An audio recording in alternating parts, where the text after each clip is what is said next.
Shoulder mobility, number 1, part 1. First thing you're going to do is 2 by 10, so 2 rounds of 10 each of lying torso rolls. So I'm going to try to get myself on the floor here and show you. The first thing you're going to do is you're going to get on the floor flat, like this. I don't know if you can see, you can't see my hands. Let me see here, okay. Hands with your thumbs up. Let me get back here, okay.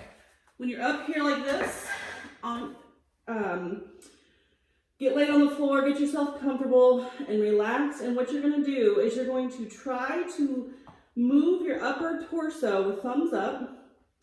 Just move your upper torso, opening that top part of your shoulder, and you should feel your arm and the stretch right in here, in your shoulder, in your triceps, and just stay here for a count of 10, and then you're gonna roll yourself back, resituate, thumbs up, and you're gonna roll this way for a 10 count, and you're gonna do it 10 times total, so 5 on each side. So that is exercise 1 for shoulder mobility 1. The next thing is called the doorway stretch. Now there are 2 pieces to this. Let me grab the camera and pull it a little bit higher so you may be able to see better. I'm gonna scoot the camera closer. Because what I want you to see is you're gonna do this on a doorway post, or you're gonna do it on a rack, and that's totally fine too. But you're gonna take your arm, make it look like an L, and you're just gonna lean up against it, but you're not gonna do just that. Let me pull that camera up just a little bit more. So what the difference is, you're not just gonna stay here and stretch like this. You're actually gonna pull that arm back as you lean into it. Arm back like you have a baseball in your hand and you're winding up to pitch. So you're gonna hold that for a 10 count, but then you're not done. Leave your hand out here and pull it up and lean in there. And that for a 10 count, both arms.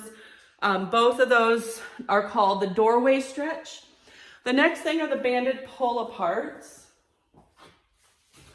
I don't care what resistance of band you want to use. I just have this standing here for use right now. But again, 10 times you're going to hold the band out in front of you, thumbs facing one another on top. Not like this, but on top, just so you don't hurt yourself. You can hold it like that if it's fine. And if it's comfortable, that's fine, but I always do it like this because I tend to hurt myself. So for the banded pull apart, shoulders back and down, lats down, pull. Oh no! Of course. All right. So I'm gonna grab this. I'm gonna grab this. Of course that would happen. Okay.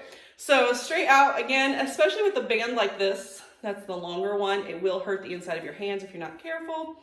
So you're gonna start out like this, and as you pull out, thumbs go out. Make sure your shoulders are down, lats are down, and you're only using your chest and your inside shoulder. Thumbs go out as you pull out. That is called the banded pull apart ups on the chart. And then the last part of this is called the pass-throughs, which I think you've done before. I use a handy dandy broom. You can use a broom, your PVC pipe, whatever you have available. Hands out like in a snatch grip. Up, back, slow, slow, slow, and touch your butt.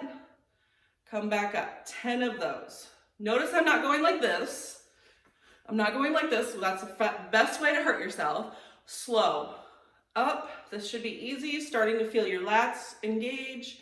Now your shoulders, now the front of my shoulders, and I touch my butt, and then I slowly come up, and I feel that between my shoulder blades and my triceps, and back down. So 10 of those, all of those exercises, 2 rounds of them, right after you do a cardio warm-up that has been prescribed for you. If you are doing this just for mobility purposes, that's fine too. But if you're going to add this into your workout, do this part right after your warm-up, but before the workout of the day. All right? Shoulder mobility 1, part 2.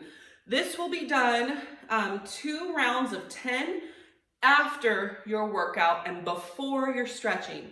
That's if you are using this as part of your workout, then it will be done, like I said, after your workout of the day, but before stretching. If you're doing this by itself, you can just do this whenever you want. But if you're going to incorporate it into your workout, just make sure you do it in that spot specifically to help you rehabilitate your shoulders and upper body mobility. The first stretch is just simply the arm across the chest, stretching. You're going to do both hands, both arms, 10 seconds each. And that's just cross arm stretch. That's listed on your sheet. The next one is just simply arm like this and pushing down. Now, I don't want you to push down just like straight down. I want you to actually pull that lat out. Do you see how my lat comes out right here? Push that lat out and really get into that shoulder. One arm will always be easier than the other. 10 seconds each arm. Pass-throughs, we just did those in part 1. But this one is gonna be really hard to go slow, okay? It's gonna be really hard to go slow, especially if you're doing this after your workout. So just make sure that you are in snatch grip and that you really take your time, okay? 10 times of that. Now here's the new thing. If you have a yoga wheel, this is what I highly suggest using. A yoga wheel, mine is specifically called the Dharma wheel. It honestly doesn't matter what brand. I'm assuming I've not heard of any other brands. Let me get the video down for you because the last 2 stretches are on the floor. So let me scoot this over here. Let me pull this down. Okay, so this next one is called pec stretch on the yoga wheel. So what you're gonna do is I'm gonna do it kind of backwards for you, but this goes in your, like right at the small of your back on your spine, okay? And you're gonna lean back and just let your head, excuse me, let your head rest, opening up your chest. Oh goodness, I am opening up. And let your arms and shoulders just kind of go. If this is your first time doing this, this may be the furthest you can go. I highly suggest as you get more mobile, getting up and getting further of a stretch into your shoulders, into your lats, and you can even roll all the way down, getting your lower back as well. Totally your choice. Oh, that feels so good. Anyway, and then this will also help with your posture, but you're doing that for a pec stretch specifically. Now, the last one that you will do for the shoulder mobility number 1, video 2, or part 2, is called modified child's pose. So normal child's pose, you're just on your knees and you kind of lean back into your butt and reach forward and just kind of keep going, okay? Now, the modified child's pose, we're gonna do this, but we're gonna flip our hands upside down. And you're gonna feel that stretch up here more than you do with your hands down. Your hands down, you feel it through your lats. Hands up, you start to feel it in your shoulders. And that is shoulder mobility, session 1, video 2.